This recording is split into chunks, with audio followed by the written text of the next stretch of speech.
嚟到敬拜者們嘅第3集，睇下兩位同工笑得幾開心，好多謝大家嘅支持同埋回應啊！今日我哋有兩位 JNX 嘅創辦人 Anthony 同埋 Isabella 去為大家解答5條最多人問 JNX 嘅問題。去片第一條問題，佢係初建立 JNX 嘅時候咧，有冇諗過可以服侍到而家咧？好老實講，冇諗過，因為我諗翻我哋最初開始嘅時候咧，係完全冇資源，亦都冇乜 support 嘅。咁我哋只不過咧係憑信心回應神去嗰個呼召，咁去行出第一步。其實就好似真係以色列人喺曠野嘅生活，係透過神所俾嘅雲柱火柱引路，每日係等候神供應嗎哪。其實我哋就係咁樣樣，我哋嘅資源真係冇，咁我哋就係每日就係睇神點樣去供應，以至到我哋知道行第一步，行第二步，冇諗過行幾遠，但係神一路供應嘅時候，我哋繼續行落去。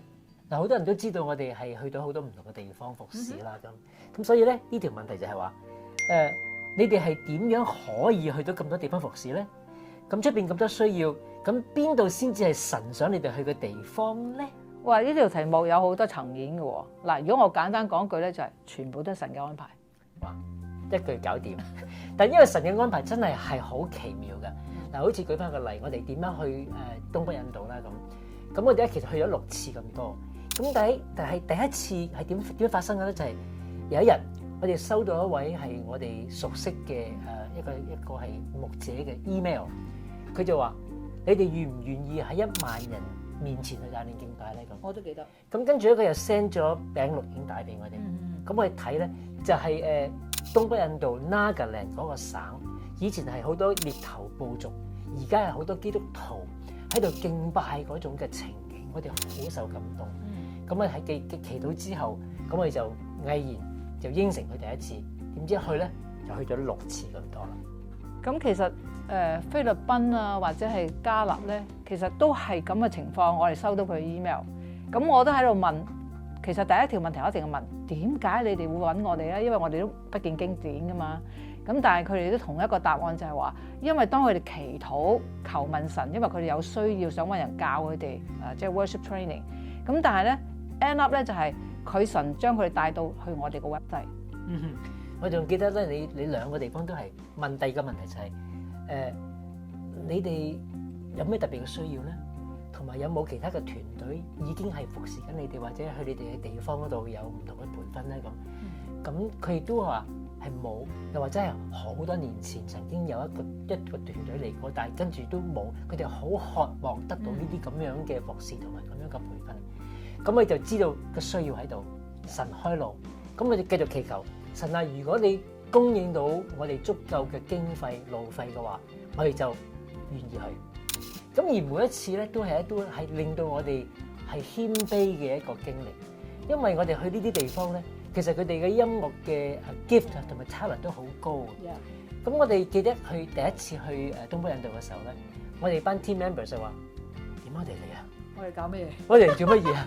佢彈得咁好啦，唱得咁好啦咁，但係神繼續係確定咗一件事俾我哋知道係，佢要我哋去教嘅係敬拜嘅心。唔係單單係音樂嘅技巧。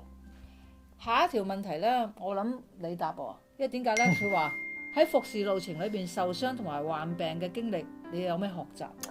係2次大單嘢咧，都發生喺我身上。2008年嗰年咧係四川大地震，我哋之後咧就第一次去災區服侍。最後尾嗰日咧就發生意外，咁我就係2級燒傷。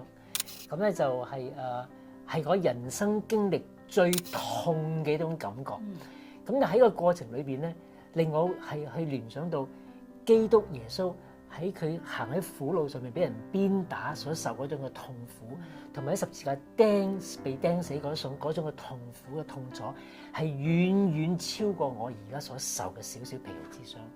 咁喺嗰刻，我更加去體會到基督為我緣故所付上嘅、所經歷嘅嘢，令到我更加懂得去珍惜咯。咁同埋係令到我可以係捱過咗嗰段好忍到痛嘅嗰段過程啦。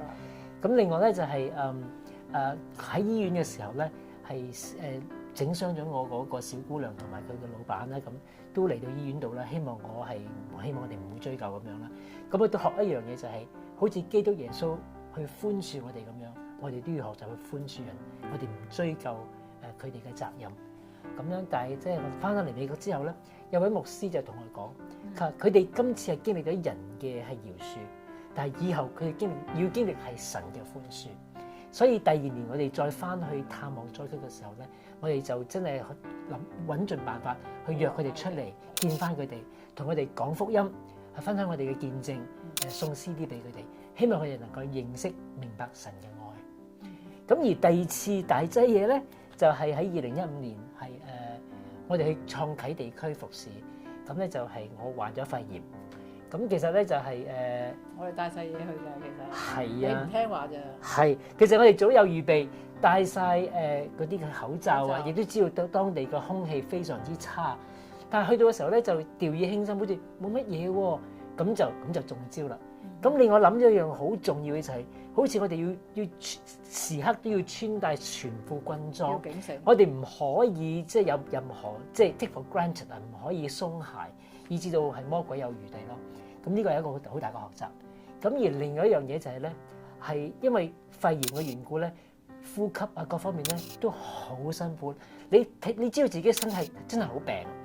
咁而我係用把聲去做服侍嘅，教唱歌啊、帶敬拜啊、去做培訓啦。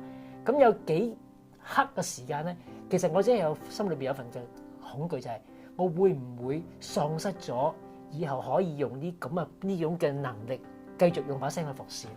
哇！我都係第一次聽喎。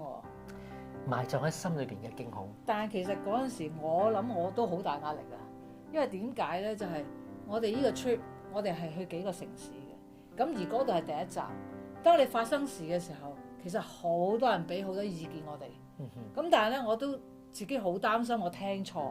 咁所以你可能都記得就係有一日，我都叫一啲團員咧去陪你嘅。係。咁我自己就留喺個酒店嗰度咧，好安靜嘅祈禱。因為其實好緊要一樣嘢，我聽唔清楚嘅時候，我下一步點行，我哋唔知道啊。咁但係咧，我相信神會應允我哋嘅禱告。下一條問題咧都唔容易答嘅，因為咧佢係問我哋點樣面對低谷嘅日子。其實個個都面對過低谷日子㗎啦。但問題點樣面對咧？咁其實我會睇兩方面，究竟係我係心情低落嗰種嘅低谷啊，抑或係話我面對排山倒海式嘅困難，以至到我壓到唞唔到氣嗰種嘅低谷咧咁。咁如果係話我心情低落嘅話，咁我會問啦，究竟係咪我同神嘅關係疏遠咗，以至到我經歷唔到、體會唔到佢嘅愛、佢嘅喜樂、佢所應許嘅平安咧？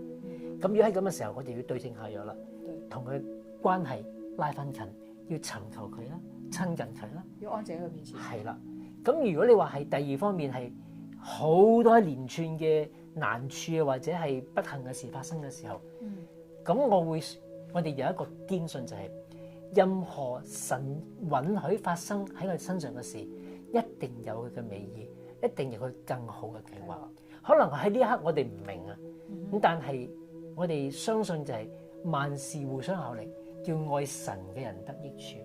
就因為有呢份嘅信心，我哋能夠可以靠着佢繼續嘅堅忍向前面行。我哋最後一條問題啦，神喺呢20年裏邊俾 Janice 經歷最重要嘅功課係咩咧？信服咯，2個字，信服。但係呢種信服咧係一種甘心樂意嘅信服，而唔係話好勉強或者係嗰種係教條式嘅信服。但係我哋點樣能夠嚟到呢個地步咧？就因為我哋真係好確實、好透徹地去經歷咗神嘅愛嗰份嘅真實，以至到我哋對佢係完全可以嗰份嘅信賴、信任，我哋去回應佢嘅愛，以至到佢話要我哋做啲咩嘢，當我哋聽得好清楚係佢嘅心意嘅時候咧，我哋願意信服喺佢面前去行出嚟。仲要係呢個功課咧係繼續前進嘅。Yes， 因為我哋永遠都仲喺度學緊。冇錯，所以咧呢20年最大嘅功課就係信服，亦都係我哋最大嘅收穫。